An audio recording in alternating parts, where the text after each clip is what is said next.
Selamat datang di channel Uang Ngalir Terus. Kali ini kita akan membahas tentang cara mengatur uang untuk pelajar.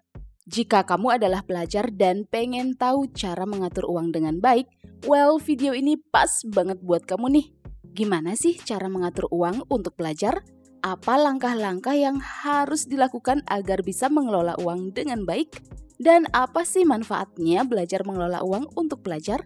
Mempelajari cara mengelola uang untuk pelajar penting banget sebagai bekal keterampilan hidup di masa depan nanti.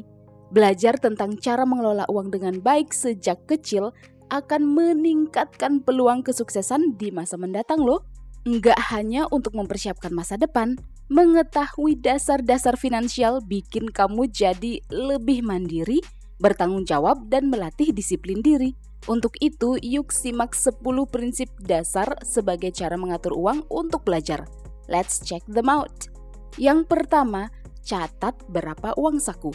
Hal pertama yang perlu dilakukan sebagai cara mengatur uang untuk pelajar adalah mencatat berapa uang saku yang diberikan oleh orang tua atau wali. Setiap pelajar tentu saja mendapatkan uang saku dengan jumlah yang berbeda-beda ya. Ada yang mendapatkan uang saku harian, mingguan, atau bulanan. Sebenarnya nggak ada masalah ya mau mendapatkan uang saku harian atau bulanan. Yang penting kamu tahu jumlah pasti uang saku yang didapatkan dan tahu cara mengelola uang saku tersebut. Jika mendapatkan uang saku bulanan, diatur jangan sampai habis di pertengahan bulan. Pastikan kamu tahu jumlah uang saku yang kamu terima, entah itu harian, mingguan, atau bulanan. Dengan mengetahui secara akurat uang saku yang kamu terima, maka kamu bisa belajar mengelola uang agar tidak boros. Yang kedua, tentukan pengeluaran penting. Langkah kedua sebagai cara mengatur uang untuk pelajar adalah mengatur yang mana termasuk pengeluaran penting. Coba deh kategorikan pengeluaran-pengeluaran yang biasa kamu lakukan selama ini. Kemudian kategorikan pengeluaran tersebut menjadi pengeluaran penting dan enggak penting.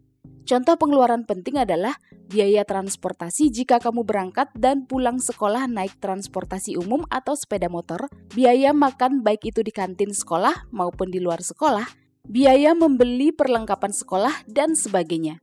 Jika uang saku diperuntukkan untuk biaya transportasi dan makan saja, ya lebih mudah mengelola uang saku tersebut. Dengan mengenali pengeluaran penting, maka kamu tahu kemana seharusnya uang dibelanjakan. Jadi sebelum berbelanja, pastikan kamu membeli sesuai dengan kebutuhan dan termasuk pengeluaran penting ya. Yang ketiga, rencanakan pengeluaran. Setelah tahu yang mana termasuk pengeluaran penting, langkah ketiga sebagai cara mengatur uang untuk pelajar adalah merencanakan pengeluaran. Apa maksudnya nih merencanakan pengeluaran? Jadi gini, kamu kan punya uang saku tuh. Nah, coba diatur uang saku tersebut. Berapa jumlah uang buat membeli makanan dan berapa jumlah uang buat biaya transportasi. Kalau bisa, jangan pakai perkiraan ya, tapi pakai jumlah uang secara pasti. Kamu bisa membuat rencana pengeluaran harian, mingguan, ataupun bulanan.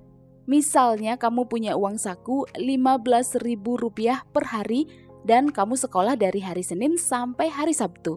Jadi setiap minggu kamu mendapatkan total uang saku sebesar Rp90.000.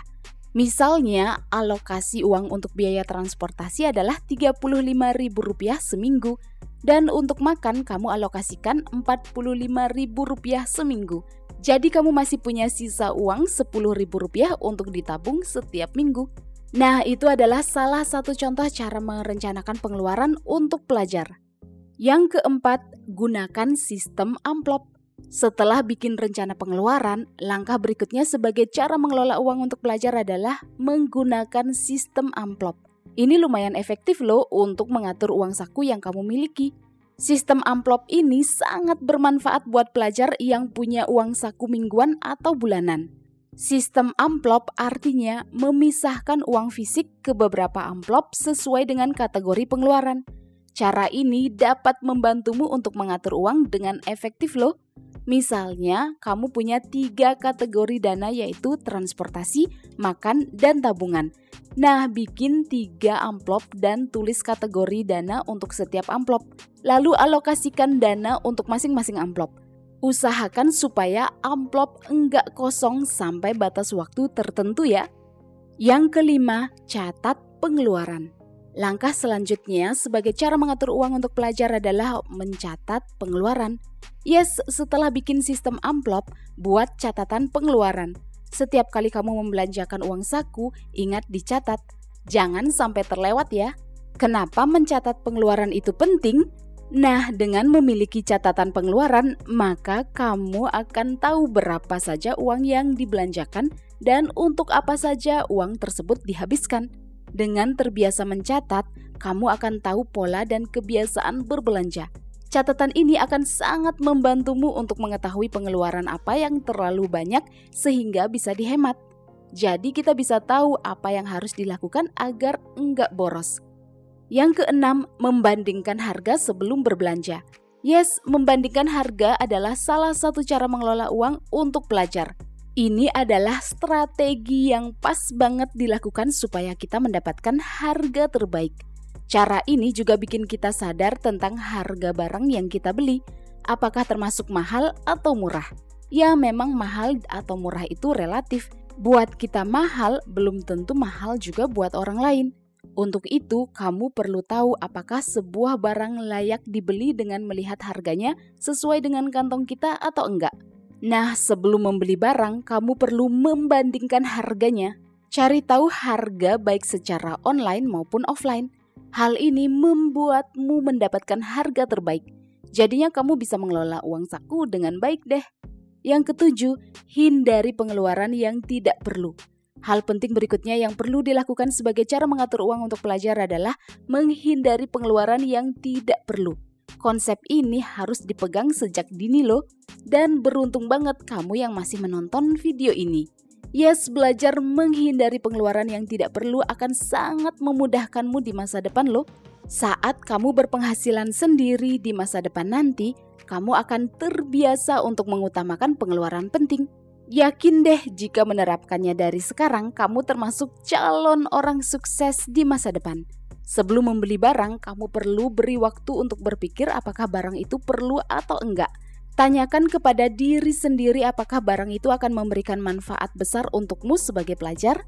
Jika bermanfaat, ia perjuangkan untuk membelinya. Tapi jika nggak bermanfaat, ia abaikan. Yang kedelapan, bawa bekal ke sekolah.